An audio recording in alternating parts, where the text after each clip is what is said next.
Assalamualaikum. This is Sabahat Mohsin here. I hope all of you are fine. But this video is a little bit vlog. और क्योंकि मैं एक मरतबा इस्माइल गुल जी और ज़रीन गुल जी का इंटरव्यू देख रही थी और यू नो हु वर दे वो पाकिस्तान के बहुत बड़े पेंटर्स, बहुत बड़े आर्टिस्ट थे और उनसे सवाल किया गया कि आप अपने बच्चों में क्रिएटिविटी किस तरह बढ़ा सकते हैं, यानी उनके अंदर आर्टिस्टिक क्वालिटीज़ किस तरह पैदा कर सकते हैं, because they wanted to know, क्योंकि उनके बेटे का नाम अमीन गुल जी है जो पाकिस्तान का एक बहुत बड़ा आर्टिस्ट है। और जवाब था कि आप अपने बच्चों को म्यूज़ियम लेके जाएं, क्योंकि उस म्यूज़ियम में जाने से बच्चों को उस पीरियड का, उस एरा का, मुख्तलिफ डिफरेंट एराज का, वहाँ पे उस वक्त क्या आर्किटेक्चर था, क्या किस किस्म की सिविलाइजेशन हमसे पहले गुजरी है, ये सब चीज़ों का पता चलता है। तो बच्चों में आर्टिस्टिक क्वालिटी वो बेहतर होती है। तो आए मेरे साथ आप भी म्यूज़ियम की सैर करें। मैं आपको लेके चलती हूँ अपने शहर के म्यूज़ियम में। ये वैसे तो एक बहुत छोटा सा म्यूज़ियम है, it has 5 galleries in it, but it is worth watching. और मेरा ख्याल है कि अच्छा एक पेरेंटिंग स्टाइल या अच्छा टीचिंग स्टाइल यही होता है कि आप सिर्फ ज़ुबानी ही बच्चों को ना बताएं, बल्कि उनके साथ कोई एक्टिविटी या विज़िट्स भी रखें।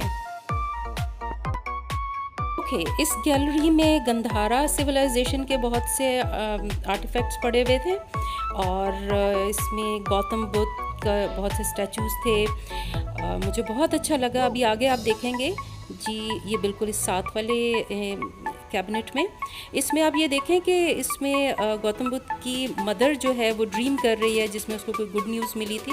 मुझे सबसे अच्छा यही आर्टिफैक्ट लगा। और ये देखें, ये डिफरेंट एरा के पॉट्स पड़े हुए हैं, बर्तन पुराने ज़माने में किस तरह के थे। और ये आगे हड़प्पा से निकले हुए वो जो बुल कार्ट है वो पड़ी हुई है।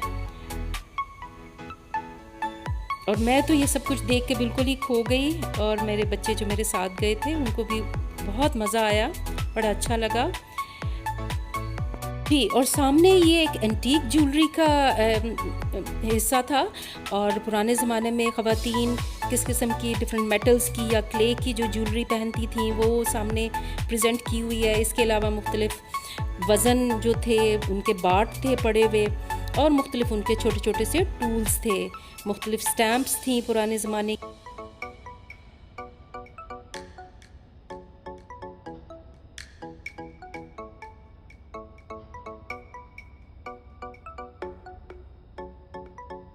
और इसके बाद हम नेक्स्ट गैलरी में गए और वहाँ पे भी बहुत इन्फॉर्मेशन थी, डिफरेंट कॉइन्स थे।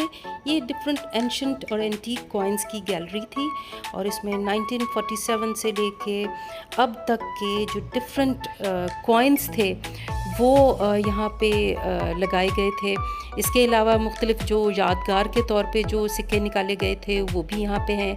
करेंसी नोट्स जो पुराने ज़माने से लेके अब तक के हैं वो भी इधर मौजूद थे।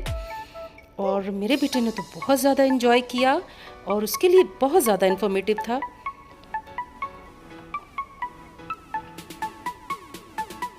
ये देखिए, ब्रिटिश एम्पायर में ब्रिटिश गवर्नमेंट के भी जो डिफरेंट कॉइन्स थे वो भी यहाँ पे लगाए गए हैं। इसके अलावा यहाँ पे सरकारी और गैर सरकारी बहुत से मेडल्स के रेप्लिका लगे हुए थे, और ओलंपिक मेडल्स, और इसके अलावा आर्मी के डिफरेंट मेडल्स जो थे उन सब के रेप्लिका यहाँ पे मौजूद थे, जो कि मेरे लिए भी बहुत नई बात थी जी। इसके बाद हम फिर नेक्स्ट गैलरी में गए जहाँ पे मुग़ल एरा की बहुत से वेपन्स थे एंटीक, जिसमें स्वॉर्ड्स थी, वहाँ पे आर्मर था यानी कि उसकी ज़रा थी, और इसके अलावा ऐसी राइफ़ल्स, ऐसी गन्स थी जो कि गन पाउडर से चलती थी, और बो एंड एरो यानी तीर कमान था। और नेक्स्ट जो गैलरी थी, नेक्स्ट जो उसकी विंडो थी, उसमें हमने देखा कि मुख्तलिफ जो कुरान पाक हैं जो डिफरेंट ट्रांसक्रिप्ट्स में थे, जैसे कि ख़ते नस्तालीक, ख़ते नस्ख में, और वो पढ़े हुए थे, और वो बड़ी अच्छा उनका वो जो स्पेसिमन या आर्टिफैक्ट्स जो थे वो पढ़े हुए थे वहाँ पे। इसके अलावा मुग़ल पीरियड में जो मुख्तलिफ़ मेटल का वर्क था, जो आर्ट का वर्क था, जो बर्तनों पे हुआ था, और कुछ हाथी दांत के वहाँ पे नमूने पड़े हुए थे, ज्वेलरी पड़ी हुई थी आइवरी से बनी हुई, और मुख्तलिफ़ थाल थे, मुख्तलिफ़ और बर्तन मौजूद थे। फिर म्यूज़ियम से बाहर निकलते ही हमने मकबरा वकील खां देखा, जो कि शेर शाह सूरी दौर में वज़ीर रहा था। वहाँ पे हमने फातिहा खानी की। So viewers, like, subscribe and share my video. Comment in the comment box कि आपको इस विज़िट में क्या चीज़ अच्छी लगी। आपकी लाइक्स मुझे बताएंगी और मुझे मोटिवेट करेंगी कि मैं इस तरह की और वीडियोस बनाऊं। In the end, take care because you deserve a better life. You deserve a better you.